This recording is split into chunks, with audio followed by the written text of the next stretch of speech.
Ми приїхали у Велику Писарівку, селище прямо біля кордону з Росією. Саме звідси 24 лютого почався наступ на Сумську область. Зараз у селищі тихо, зрідка чути вибухи з боку кордону. Ми приїхали сюди запитати, як це жити так близько біля росіян-сусідів та чи не бояться люди повторного вторгнення.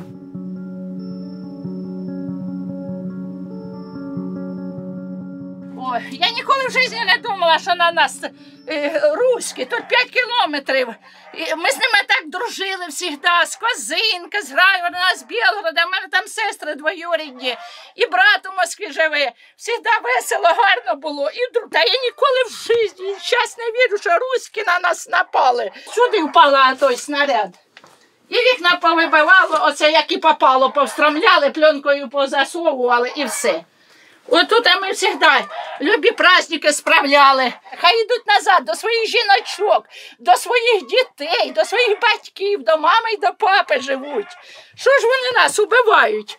Дивіться, що робиться. Я ж тут уже можна жити.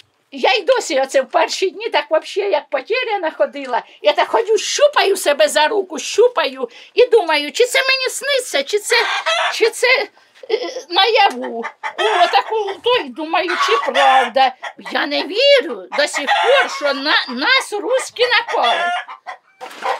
Пішов чоловік тут, а яке чудо, він у сорочці, мабуть, родився. Ось сюди я так став до курятнику, кури там були. Там вже в мене сусідські всякі, там не тільки мої. Стояв він зерна, а я хотіла йти воду їм нести теплу, на газу гріла. І не встигла, мене так хлопнуло, я там упала на веранді, яку вибило. А його тут, отуди як упало на снаряд, дивіться, воно то, бачите, голо то. І його так хлопком викинуло в курятник. Він живий остався чудом. Бог є на світі, що чудом остався, він у мене живий, тому що там лежав без сознання, я думала, його вже убило. А що ваші родичі з Росії? Що, ви з ними спілкуєтесь? Ні інтернету немає, нічого, ні зв'язі ніякої немає, все. Хоч і рідні, і стали тепер як чужі.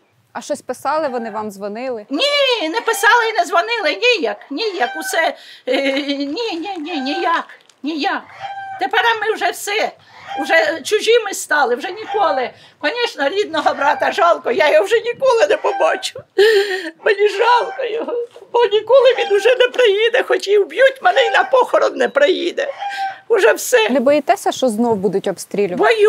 Боюся, і дуже боюся. Я вже кожного деяко хтось стукне, грюкне, і вже так, навіть піду я по хліба, а десь хтось двері закриє, стукне щось, і то я вже так під пригою стою вже. Це вже навіки, виляк цей, переляк цей навіки. Вже його ніяка бабка не вилічить, цей переляк. У мене якраз видно було, як границю обстрілювали. Около 5,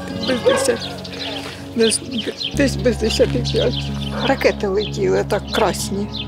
Я там бачила, там мені хорошо видно було. Ну і навіть чути, що на бахкає, я почула. Тут жінку вбили, тут собаку вбили. Якраз і дітей невістка були, тільки вони вскочили, і ось упала. Секунди. Оце в нас оце. Отут ми ховалися. Тут ховалися. Отож, бачите, осколки на вікно полетіли. А це посадимо, як летіти, воно ж оттуда все летить. І все. А кордон де? Там. Ситуація у контрольованому населеному пункті. Тривають іноді безпілотні літальні апарати в Російській Федерації, які здійснюють переважно розвідку наших місцевостей. Переважно в нічний час здійснюється обліт державного кордону 2 літальними апаратами типу Мі-8 і Мі-24. Це переважно один раз на тиждень. Вони здійснюють обліт по лінії державного кордону. Тобто на нашу територію вони заліт не здійснюють. Але такі обльоти державного кордону іноді трішки насторожують щодо можливих провокацій з їхнього боку.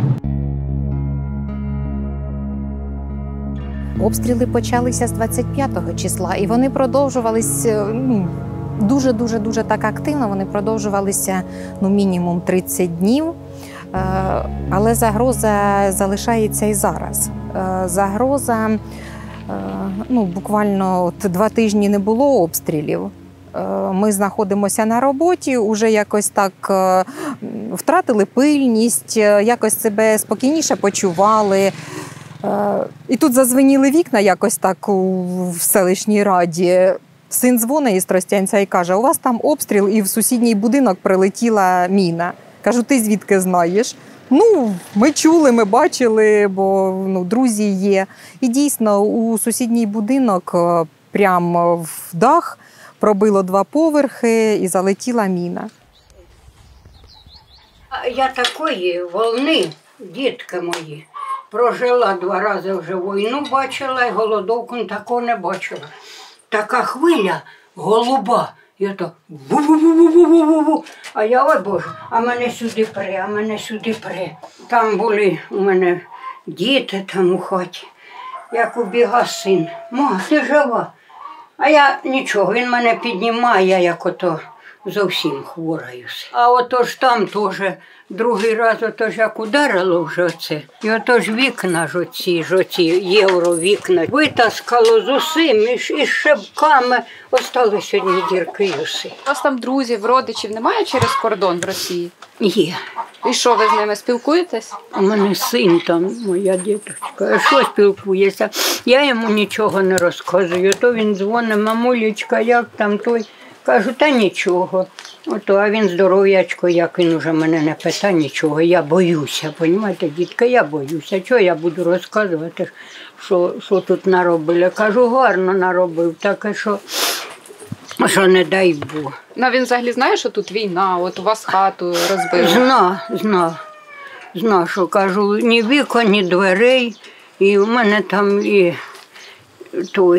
2 онуки, і невістки, і правнуки там у мене. Він уже давно, син ще 81-го року, як у армію пішов, там і остався. І ото той. Кажу, а що ж вони кажуть, а що ми зробимо?